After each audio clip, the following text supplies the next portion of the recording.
Any more than one branding concept is wrong. Although it's not the last time, I want word for you tonight. Although it's not the last time, I want word for you tonight. Now, I hope that got your attention. But let's explore this theory, because every branding person, no matter what they're doing to create a brand identity, has a different approach.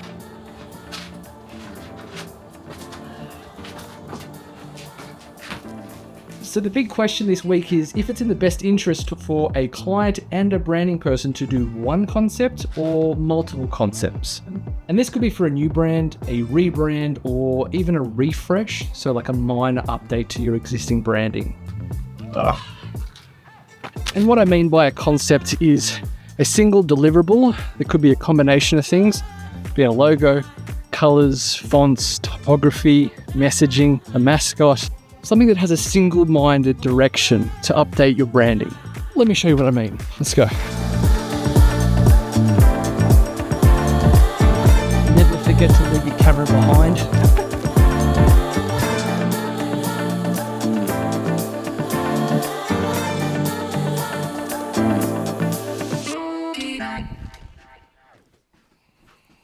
Okay, let's set the scene. We have our client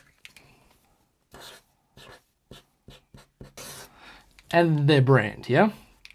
And then we have brander 1, and then we've got brander 2.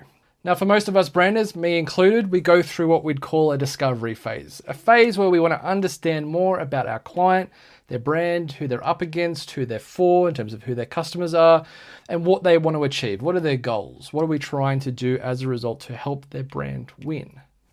And this can be done in the form of a workshop, be it in person or of a video call like I do often, or you could send a questionnaire and hope that you get some good results as a result of it.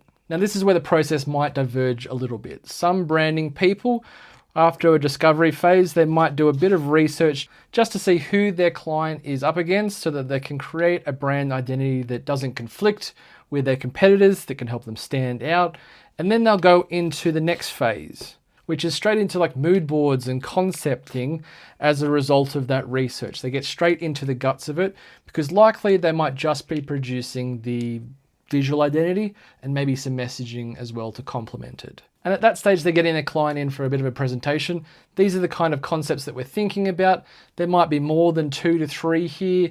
And getting them to have a bit of a collaborative process to think about what direction they feel most aligned with. And that can be very collaborative in terms of having client and branded together to make sure everyone's on the same page and moving forward. And then they get to the final concepts. How many are they producing? Where you might have one concept only as a result, or you might have 3 concepts that you are presenting. You've shown the mood boards, they like the direction, they want to see it fully fleshed out where their brand, their name, their message, all coming together into those final concepts. And that is another presentation here as a result, okay? That might move into revising and then into a final approved brand identity, okay? Now let me show you the process that I take with my clients, and a lot of other branders do this as well. After the workshop, it's never a questionnaire, it's always an engaging conversation with the client to best understand them. It might require some interviews with their own team, or maybe some good customer data, insights, surveys, questionnaires from customers to better understand their business.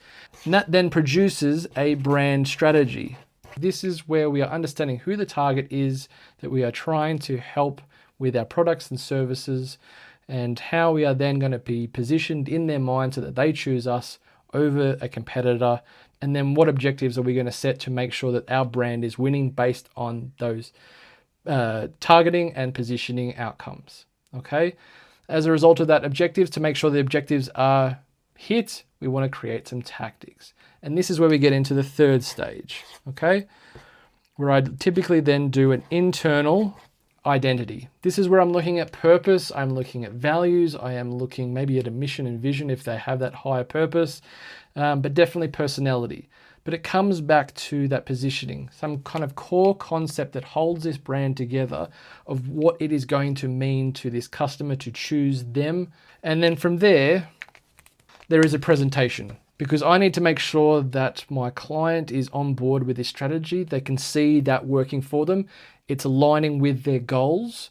And then as a result, we're looking at our internal identity. A brand identity is not just how we look and sound.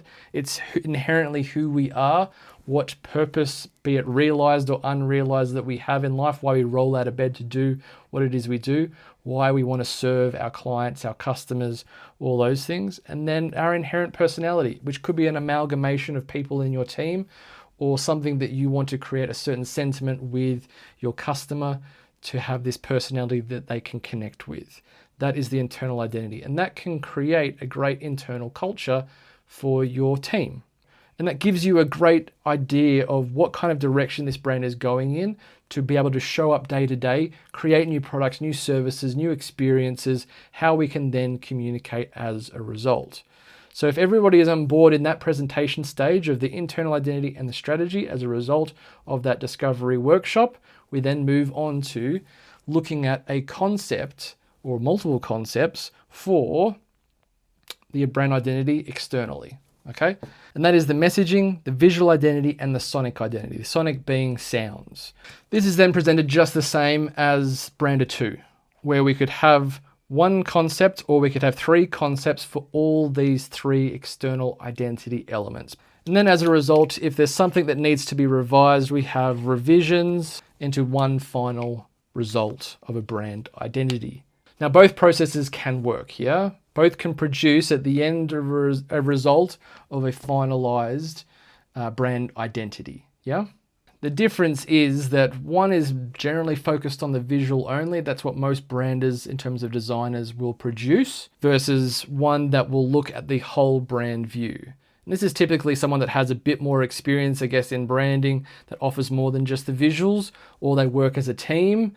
They have contractors that might do the workshop. They might have someone else that does the strategy. They might have someone else that does the messaging, and they focus on the visual side of things. And then even someone to do the sonic identity. Okay, that's a whole brand view versus just, say, the visual. Here's the conflict. If we're not looking at a whole brand picture to create the most efficient, but also effective brand that we can for our clients, there's a few different things that we might want to consider here. Okay, one is questionnaires. Okay, they might not be the most reliable form of getting the best information out of your client, or that you can best deliver to your brand person. We get much more insight out of doing proper workshops, proper brand strategy, than we do out of just a questionnaire alone. But sometimes you're starting out and questionnaires might be all that you really need. And if you are at a bigger stage, you are at a more established stage, a questionnaire alone probably is only going to just scratch the surface without getting deep into what kind of problem that we can solve and really help your brand win. The second one is that they don't like any of the options. What happens if they don't like any of the options? Okay, we've got revisions, yes. But revising three concepts takes more time, takes more money. As a result, we're not getting far all that quick. The third one is the time for more concepts. To develop more than one concept will take time. And for some clients, we're under a deadline, we're under the pump to get some of these things sorted. We want to get them done by end of financial year, or there's some kind of deadline that we want to hit. And constraining somebody to create more than one concept can limit the opportunity for what the result that is produced if we're trying to do three rather than just put all our efforts into one great option that is going to tick all the boxes. And if we do a linear process where we're understanding what that direction is, and we have all those other steps before we get to messaging, before we get to visual identity, and we get to a sonic identity, we have something to help us tick the boxes, but we're looking at other elements as a brand, as a whole, to make sure that, this one concept does work in all these different situations if we look at our brand wider than just the visuals alone. And then the fourth one is Frankenstein. What do I mean by Frankenstein? Frankenstein is when multiple concepts get smooshed together. Why do they get smooshed? Because The brand, the client, they can't make up their mind which concept to pick because they like more than one, obviously, and they want to smush them together. They can't let go. We got to smush them together because I want both. But having to Frankenstein them together, not always the best outcome. And I see it a lot when I see multiple concepts come together. It's not the one true vision that could have been. And absolutely, it's a collaborative process. Don't get me wrong. But I think if we're having a one-track mind, especially doing the brand of one approach, we want to create, I think, one concept without having to mush 2 or 3 together.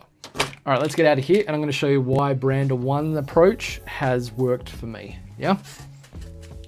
So it's no surprise, and I'm not trying to hide this either, that I'm a big advocate for doing one concept branding.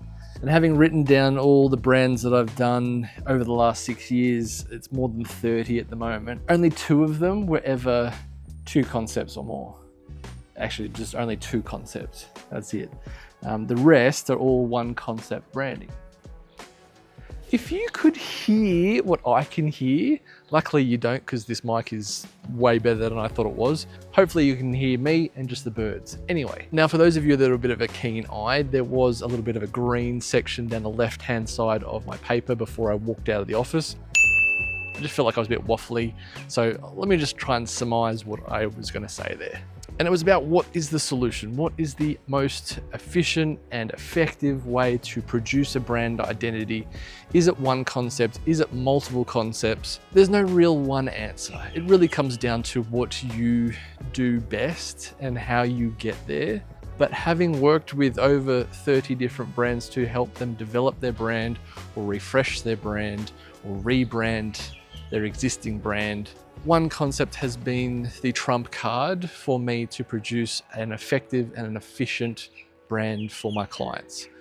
You know, we're not spending time on multiple concepts just because. We have a single-minded direction that I've created for them based on an agreement on what their strategy can be. Are they aligned with it? Is the internal identity aligning with everybody in their team? Is this the kind of message that we can communicate confidently? And as a result, can we get behind this visual identity and show up with these colors day in, day out? We think this logo represents us, and that's got the job done very well. And that's alleviated the need for more time and more money spent on more concepts, because I think it's fair that if you're going to produce more concepts, if you're going to request more concepts, then, you know, I think it's fair to be charged more as a result. But I don't want to charge you for something that you don't need. Just the same as if your logo didn't need to change. I'm not going to go suggesting changing your logo, right? But at the end of the day, all that matters is that we have a concept to move forward with, right? Doesn't matter if you have 3 to start with and then whittle it down to one concept. And this one concept approach I did with Michelle. She's from Cunty Cards. Bit of a controversial name, but it is a fun brand.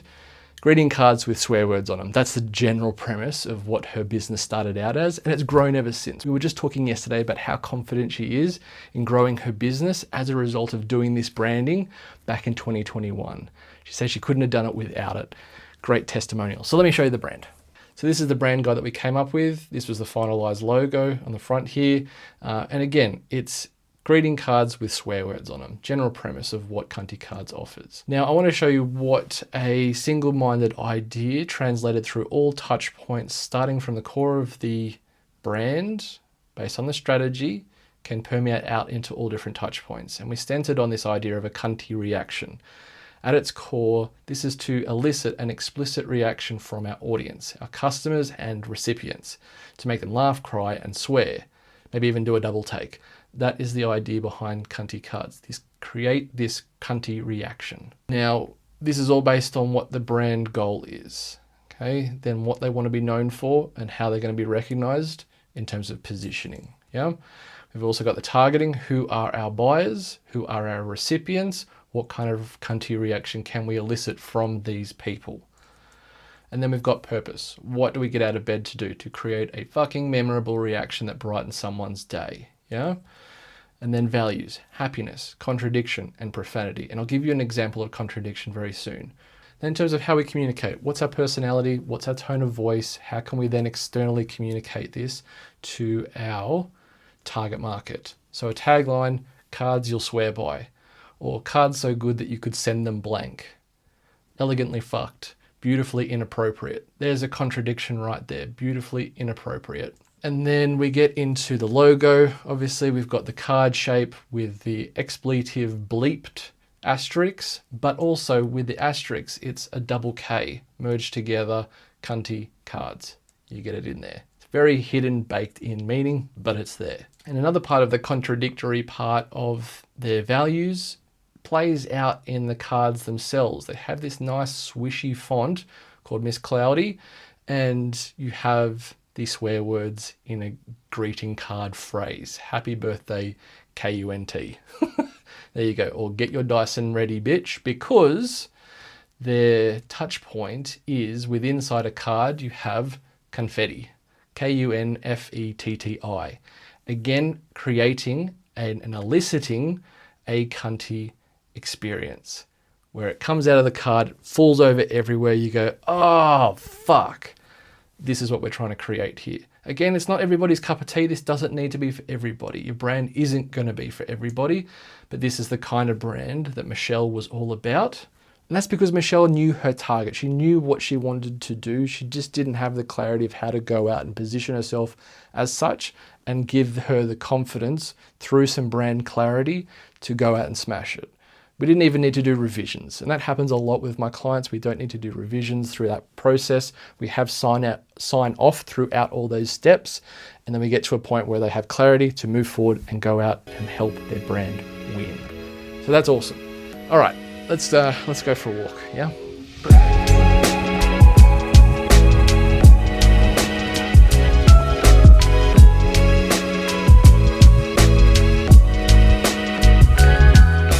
If you choose a brander because of what they do, who they are, their team, and even their style perhaps, but if you are confident in them especially, trust their process of how they guide you through their process to get you to the best result. Because no matter if it's one concept or 50 concepts, actually no, I take that back, because if there's any more than 3, I think that's just confusing everybody.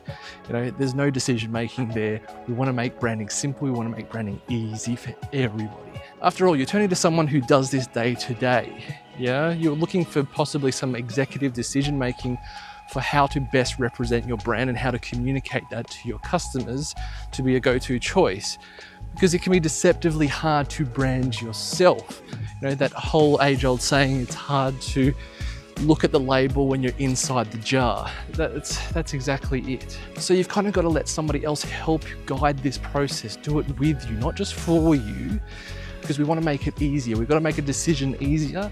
Most importantly, it's got to be clear. A big part of better branding is having clarity of what brand we are and who we are for and how we are going to win. So that's how I do it. And I see many other branding people do a very similar approach and could vouch for it just as much as my clients like Michelle from Cunty Cards can. And it's great to see the impact that better branding can make on my clients' businesses, both financially and psychologically, to help their brand win. Now that's obviously my take, but what is yours? Are you for one concept? Are you for multiple concepts? Let me know down in the comments below. Like the video if you found this at all helpful, subscribe if you haven't already and you like what I've got going on here, even if it's just for these drone shots that I sprinkle in throughout my videos. Speaking of which, here's another one. See you next week.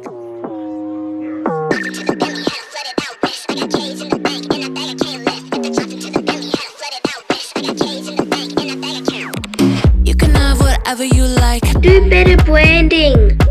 You can have whatever you like.